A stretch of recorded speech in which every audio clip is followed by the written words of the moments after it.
O que é que você vai fazer? Primeiro decidiu qual é a sua área, focou no ciclo base, definiu um edital, um material para cada uma das disciplinas, e aí você vai começar a estudar. Galera, o seguinte, eu vou organizar essa live, como eu prometi pra vocês, eu vou falar um passo a passo aqui rápido do que eu faria se eu estivesse começando agora e depois eu vou responder perguntas mais específicas de cada um. Vamos lá, eu vou começar aqui. O que eu faria se eu estivesse começando a estudar agora para qualquer concurso e sobretudo para tribunais? Primeira coisa, eu definiria uma área. Primeira coisa, definiria essa área, seja tribunais, seja polícia, seja qualquer coisa do tipo. Pegaria uma área, definiria essa área, e a partir dessa área que eu ia analisar os editais anteriores dessa área e dar uma olhada naquilo que era cobrado nesses editais anteriores para fixar o meu ciclo base. O que seria o meu ciclo base? Aquele conjunto de matérias que caem em todos os concursos que eu estou a fim de fazer, seja da área fiscal, da área de tribunais, da área de sei lá, polícia ou qualquer coisa do tipo, dar uma analisada nesses editais e analisar quais são as matérias que se repetem nesses editais, aquelas que estão sempre nesses editais e aquelas que não estão se repetindo nesses editais. Vou já falar sobre intercalar concursos, eu vou falar sobre isso. Então, feito esse ciclo base, analisando os editais anteriores e analisado o que eu preciso e o que eu não preciso em cada uma das disciplinas, o que eu vou fazer depois disso? Definir um bom material de estudo para cada uma dessas disciplinas. Um material, não mais que um material somente. Por quê? Porque se eu... basicamente, assim, eu não vou entrar em detalhes aqui porque eu preciso passar por todos os pontos, mas basicamente seu cérebro gosta muito de um material só por disciplina, ele não gosta desse conjunto todo de dezenas e dezenas de materiais. Então, o que você vai fazer? Primeiro decidiu qual é a sua área, depois disso focou no ciclo base, depois de focar no ciclo base, você focou no ciclo base, definiu um edital, um material para cada uma das disciplinas, e aí você vai começar a estudar. Começando a estudar, você vai definir o seu material, montar um ciclo de estudos. O que é montar o ciclo de estudos? Um quadro de horário, um cronograma. Eu prefiro o ciclo de estudos, mas aí vocês que sabem. Fazendo o ciclo de estudos vai fazer com que você, desse seu edital base, dessas suas matérias que você decidiu que você ia estudar, você tem, digamos, 3 horas por dia, o que vai te dar aí, sei lá, 20 horas por semana, considerando que aos sábados e domingos você vai estudar mais. Como é que você vai fazer para dividir isso? Através de um ciclo de estudos ou através de um quadro de horários. Você vai dividir aquele seu ciclo base nas matérias no tempo que você tem, as matérias que você decidiu que você vai estudar. E aí, meu filho, é sentar e estudar. Esse estudo tem que ser construindo materiais de revisão. Por quê? Porque no seu pós-edital você não vai ter tempo para poder tá pegando aquilo ali tudo de novo. O seu pós-edital você vai tentar jogar o máximo de disciplina num curto espaço de tempo. Então o que acontece? Se você não construir bons materiais de revisão nesse pós-edital, nesse pré-edital, no seu pós-edital você não vai conseguir chegar.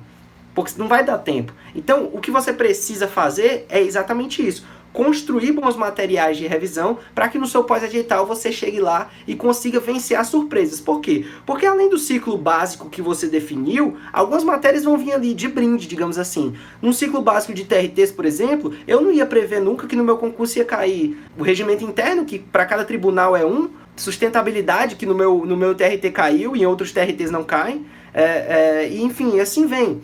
Às vezes informática, às vezes administração geral e pública, às vezes AFO.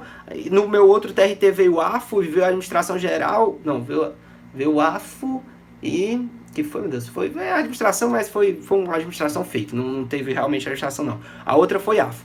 Então, assim, não engloba, pelo menos no meu conceito de ciclo básico de TRTs e para aquele que eu passo para os alunos que estão começando, não engloba... AFO, não engloba informática, não engloba administração geral e público. Meu conceito de ciclo básico para TRTs seria, por exemplo, constitucional administrativo, trabalho, processo de trabalho, português, RLM, legislação das pessoas com deficiência, civil, processo civil, se você estuda para analista. Esse é o ciclo básico. Por que eu não incluo outras matérias aí, como previdenciário, blá, blá, blá, blá, blá? Por quê? Porque quando você está começando a estudar para concurso ou algumas disciplinas, você não tem tanta vivência daquelas disciplinas, você não tem tanta, digamos assim, base nelas. E para criar essa base, você necessariamente vai precisar de tempo. Quando você já tem uma base nas disciplinas, você consegue variar matérias. Eu digo assim, estudar 40 minutos uma matéria, 40 minutos outra, 40 minutos outra, porque pô, você já tá só pegando aquelas disciplinas. Tá só, tipo assim, passando por elas. Agora, se você tá começando a aprender aquela disciplina, o ideal é que você não fique variando disciplina a todo momento no seu estudo, ou seja, 40 minutos, 50. O ideal é que você ponha 1h30, 1h20, e aí para você fazer isso, se você tiver muitas disciplinas para você equilibrar, você não vai conseguir fazer isso muito bem. Você não vai conseguir ver pelo menos 2 vezes cada uma das disciplinas. Então, o seu ciclo básico, ele tem que ser ali entre 6 e 8 matérias, 9 no máximo,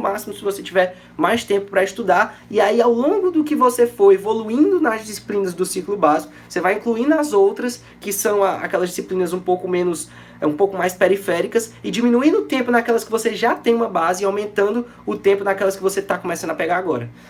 Ufa, beleza?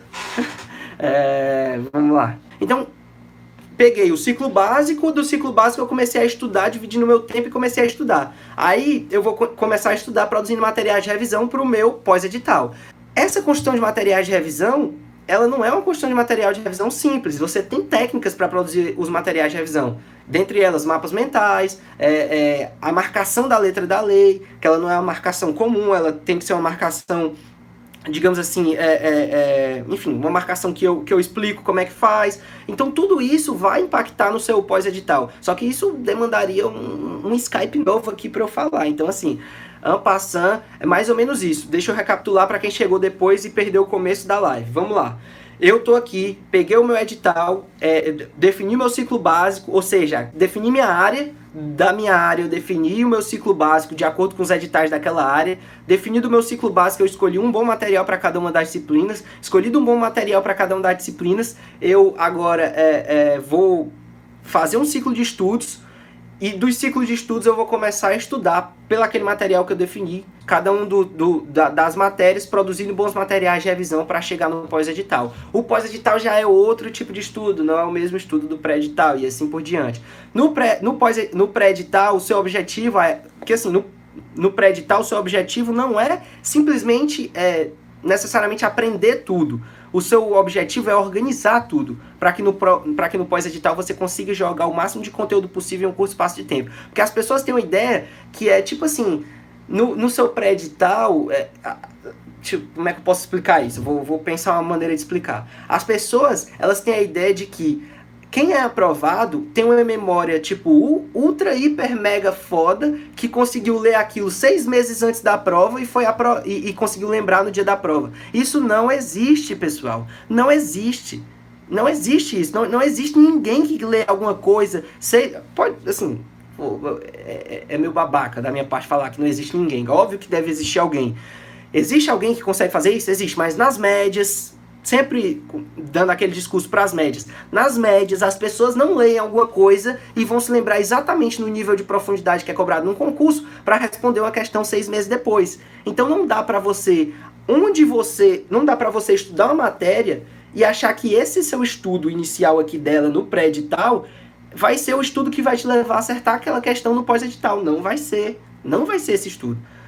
Esse estudo do pré-edital é para organizar a disciplina ali de um modo que eu não sei exatamente tudo que está ali nos meus materiais de revisão, mas eu sei que eles estão organizados, eles estão ali, porque quando for no meu pós-edital, eu vou precisar ter os materiais organizados para aí sim pegar aquela disciplina e sair jogando tudo na minha cabeça, para conseguir chegar no dia da prova, vomitar tudo aquilo ali e ser aprovado. Essa é a realidade dos fatos. Desculpa, eu tô falando com sinceridade.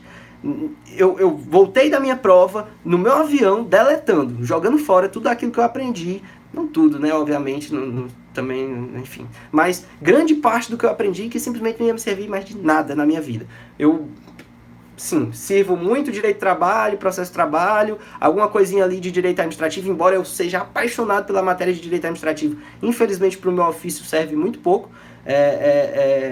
Mas o fato é que direito constitucional, ali alguma coisinha de constitucionalidade, alguma sentença, alguma coisa, e sustentabilidade aí, nem se fala, regimento interno, enfim. Mas você precisa vomitar esse conhecimento no dia da sua prova. E como é que você faz isso? Se você tiver com esse conhecimento na sua cabeça. E como é que você faz isso se você for igual a mim, for um bosta que não tem uma memória boa, que não se lembra das coisas que estudou, sei lá, depois de 2 semanas, 3 semanas?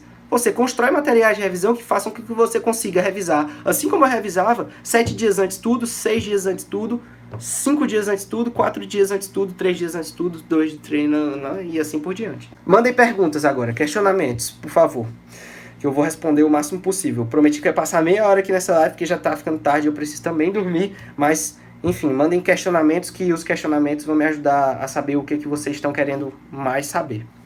As disciplinas básicas que eu falei para AJA e para técnico, não para JA, beleza? As disciplinas que eu falei foram para AJA e para técnico. Se videoaula depois do PDF, como conciliar? Então, existe um grande questionamento aí, uma grande dúvida das pessoas. A gente tem que entender que cada cursinho tem seu, digamos assim, seu carro-chefe. Se você pega um cursinho do SES, o objetivo dele não é o PDF dele é um apoio para a videoaula que ele dá. É na videoaula que está o conteúdo relevante e bom pra caramba. Inclusive, o SES, beleza, é um bom curso, Gran Concurso é um bom curso também. Você só tem que entender essa diferença. A videoaula, no SES, a videoaula é o principal material. No Gran Concurso, se eu não estou enganado, embora nunca tenha estudado por eles, mas sei que tem bons professores, a videoaula também é um bom material, é o melhor material. No Estratégia é diferente. No Estratégia, o material base, aquele que você tem que se concentrar mesmo, não é a videoaula, é o PDF, é nele que o conteúdo está realmente integral. A videoaula é um apoio, para caso você não entenda o PDF ou qualquer coisa do tipo, ou nas matérias que tem uma dificuldade um pouco maior, você vai para a videoaula, um RLM da vida, que é mais difícil você entender só por PDF, alguma coisa assim, mas não exatamente, como é que eu posso dizer? Não é o foco principal do curso. Não são os focos principais as videoaulas. O que é o foco principal do curso é o PDF. Então, você perguntou, o PDF, o videoaula, como conciliar e tudo mais e tal. É um ou outro. Você só vai para os dois se você tiver com muita dificuldade. E jamais, tipo assim, o PDF de um cara e um livro do outro. Não, aí para. É assim, no máximo, para eu conciliar 2 materiais, outra dúvida também muito recorrente, sobre a lei seca, vou já responder, Francisco Douglas. Para eu conciliar 2 materiais, normalmente teriam que ser 2 materiais, tipo assim, ó, única possibilidade de eu conciliar 2 materiais, tipo, digo, diferentes, seria se fosse, como foi comigo, esse cara aqui tinha um curso em vídeo, que eu gostava, achava muito bom, e esse mesmo cara, tinha um livro. Geralmente, esse curso em vídeo era uma cópia do que estava no livro. O que eu fazia? Eu via o conteúdo das aulas desse curso, seja lá, digamos assim, de atos administrativos, e depois eu ia ler o capítulo de atos administrativos relacionado àquele tema. Depois eu via o conteúdo de licitações e contratos e ia ver licitações e contratos no livro. Porque geralmente era uma cópia, fiel. Era basicamente o que ele seguia na aula e seguia no livro. E aí o que acontecia? Eu estava basicamente revisando. Mas pegar uma videoaula de um professor e um livro de outro, aí você é doido, aí você tá perdido. É um ou outro, os dois não. Quantas horas de lei seca por dia? Eu não tinha uma quantidade de horas de lei seca por dia, de horas de questões por dia, de horas de... Não existia isso na minha cabeça, não é assim, não era assim que eu dividia. Vê só, existia um caminho a ser seguido. Eu via as videoaulas da matéria, ou via o curso que eu estava vendo em PDF, seja lá qual fosse. Depois eu ia ler a lei de atos administrativos. Depois eu ia ver, fazer questões de atos administrativos anotando meus erros. E depois eu ia construir um material de revisão. Tudo isso tinha que ser no mesmo dia? Claro que não, porque primeiramente eu não ia conseguir nem acabar todas as aulas de atos administrativos num dia só. Isso aí variava. Então, por vezes eu passava 2 ou 3 semanas só vendo aula de determinada disciplina, porque eu estava terminando um tópico dela. Depois eu passava para começar a ler a lei daquela disciplina. Passava, sei lá, 2, 3 passadas naquela disciplina só lendo aquela lei, aquele ponto da lei. Depois eu fazia questões, aí geralmente era uma passada na disciplina só fazendo questões. E depois eu construí um material de revisão com os erros, com o que eu tinha anotado, com tudo e tudo mais. Isso aqui tudo não dava um dia só, dava, sei lá, às vezes um mês em cada ponto, sei lá, mais ou menos assim. Então, Se você considerar isso, ia ter, sei lá, 3 semanas do mês eu não ia estar fazendo questão. E a outra 1 semana eu ia passar só em questões. Então eu não tinha quanto de questões por dia, dá pra entender? Tipo, eu não tinha essa conta, mais ou menos. Simplesmente eu fazia questões quando estava na hora de fazer questões. Agora isso era na fase 1, porque na fase 2 aí já são outros 500. Aí você vai só fazer questão e melhorar os seus materiais de revisão. Os assuntos eles se entrelaçam, gente. É complicado. Você percebe quando o cara já tá, assim, avançado, só pelas perguntas que o cara faz. Ó, vê só, essa pergunta muito boa. Helder Barros. Ó, Helder perguntou assim, ó, boa noite. Para quem estuda as básicas para técnico judiciário de TRT e já terminou o edital referente a elas, o que é melhor na hora de fazer simulados para saber se já está na hora de viajar? Uma pergunta muito boa e uma pergunta de quem entendeu o jogo e tá jogando o jogo certíssimo. Terminou e agora tá assim, qual é o próximo edital que vai sair? É o meu, é o que eu vou passar. E agora eu vou saber se eu tô bem ou se eu não tô bem. Eu calculava mais ou menos, para eu começar a viajar, eu calculei mais ou menos que eu tinha que fazer 50 questões e uma boa redação no meu simulado.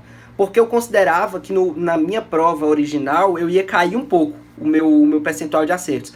Tanto isso é verdade, porque você tem mais pressão, você não tá naquela, digamos assim, naquela tranquilidade de casa. Embora eu tentasse simular tudo do jeito que eu ia encontrar no dia da prova, mas você nunca simula. Você não simula a pressão, você não simula a cadeira, você não simula, enfim. Então, o que acontecia? Eu calculava que eu ia perder um pouco de questões. Então, ao final eu já estava acertando, antes de viajar para a prova daqui, eu já estava acertando 57 em algumas provas, 58, 56. E aí o que aconteceu? No dia da minha prova daqui eu fiz 53, anulou uma, fiz 54. Ou seja, eu caí. E eu sabia que isso ia acontecer. No TRT 8, eu acertei mais ou menos o que eu vinha acertando nos simulados, que foi 57, se eu não me engano. Mas assim, eu considero que foi acima da média que eu esperava que eu fosse fazer. Porque acertar a mesma coisa dos simulados na prova original não é natural. Então, assim, como é que eu posso te falar? Se eu fazia essa base de 60 questões, eu considerava que eu tinha que fazer, tá fazendo mais que 50 em uma boa redação. Se fosse 70 questões, eu consideraria que eu precisaria estar fazendo 62, 61 e uma boa redação, mais ou menos. Ou entre 59 e 61 e uma boa redação, para começar a viajar.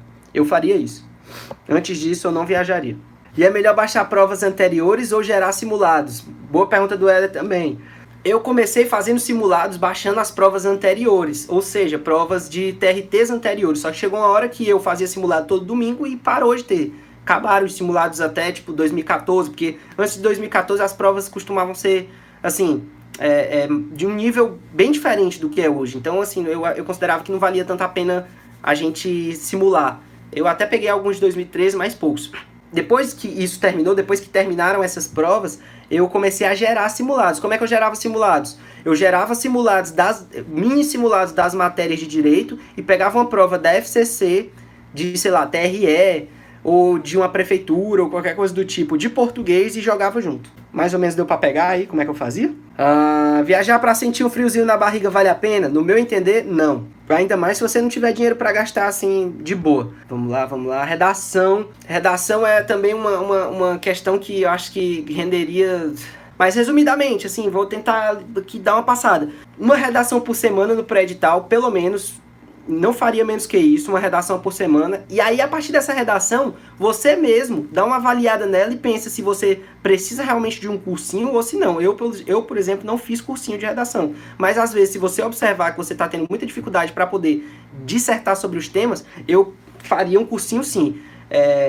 O que eu faria mais? Se eu não fosse fazer um cursinho, eu mesmo corrigiria as minhas redações ou pagaria alguém para corrigir essas redações.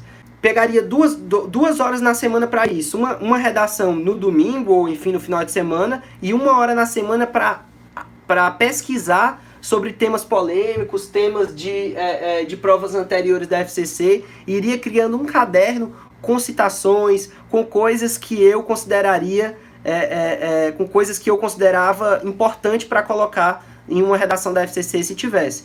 Não deixar também sempre de guardar as redações anteriores que você faz, porque diferente do que o povo pensa, a redação a gente com certeza também revisa perto da prova. Por quê? Porque se você tiver, por exemplo, feito uma redação por semana até o dia da sua prova, 50, 60 redações, se você ler essas redações perto da sua prova, você pode se deparar com um tema talvez não igual, mas muito parecido, de modo que você consegue já ter uma saída no dia da prova sem ter que pensar tanto. Tá todo mundo falando aqui que o Caio fez uma boa pergunta, eu vou dar uma olhada aqui. Matheus, se uma matéria não está no meu ciclo base, mas está no simulado, como eu vou fazer sendo que o material não está no ciclo base? Beleza, boa pergunta. O que eu fazia quando, por exemplo, eu não estava estudando informática, eu não estava estudando, sei lá, AFO e entrava uma prova e tinha AFO? Eu pegava e gerava mais, ou se fosse muitas questões, digamos assim, 10 questões, eu gerava mais um mini simulado de cada uma das disciplinas e distribuía. Como é que eu posso falar? Como é que eu posso especificar isso para vocês? Explicar. Tipo assim, vamos supor que tiver 5 questões de uma matéria que eu não vi. Eu pegava e distribuía essas 5 questões para as outras que eu vi. Vamos supor que eu não tivesse visto AFO e tivesse 5 questões. Aí eu pegava e colocava mais uma questão no meu simulado de direito do trabalho, de direito constitucional, de processo de trabalho, de direito administrativo e, sei lá, de RLM. Entendeu? Mais uma questão de cada uma.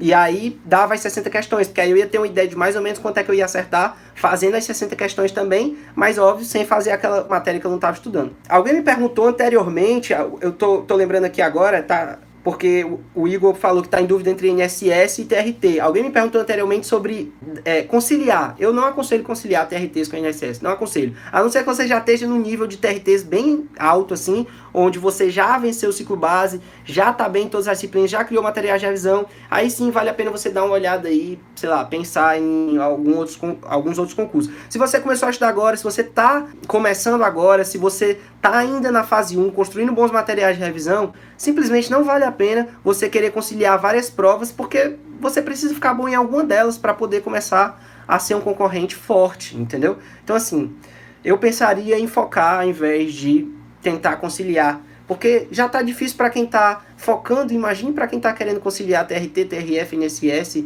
MPU e afins, beleza? E é isso, galera, muito obrigado, eu fiz 30 minutos aqui, mais do que, com certeza, muito mais conteúdo do que seria num vídeo de hoje. E eu espero que tenha sido proveitoso para vocês. Agradeço a presença de todos. Me sigam lá no meu Instagram, quem não me segue, quem não conhece lá o Instagram do Maju TFCC. E tamo junto. Muito obrigado pelas perguntas e pelo comparecimento. Deu 80 pessoas aqui, bateu mais gente do que geralmente bate por pessoas lá no Insta ao mesmo tempo. E fico muito grato. Muito obrigado a todos, valeu, tamo junto, até a próxima e tchau.